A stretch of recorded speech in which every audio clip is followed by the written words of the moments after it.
मुंबईमध्ये किंग कोण? खरी लढाई मुंबईच्या लोकसभे मतदारसंघामध्ये शिंदे विरुद्ध ठाकरे अशी आहे. स्वतः एकनाथ शिंदेचे सुपुत्र कल्याणमधून लोकसभेत उभेत. मात्र यावेळेस कोणाचा नेमका गेम होणार आहे आणि कोणाचा नेमका जो आहे तो जॅकपॉट लागणार आहे.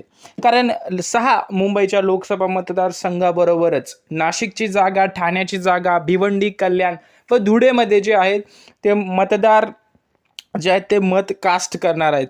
मात्र या सर्व प्रकरणामध्ये शिवसेना विरुद्ध शिवसेना असाच मुख्यत्व सामना दिसतोय.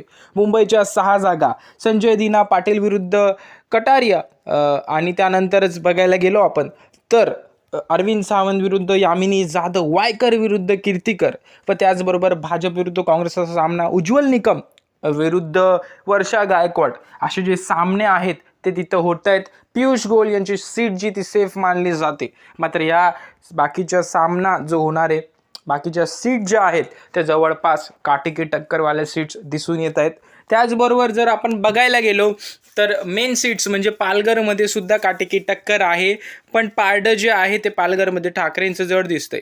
त्याचसोबतच नाशिकमध्ये सुद्धा ठाकरेंचं पारडं जड आहे. एक सीट जिथं शरद पवार गट व भाजपमध्ये चुरशीचा सामना दिसतोय. धुळ्यामध्ये मात्र भाजप जिंकेल असंच चित्र एकूणच दिसून येत आहे.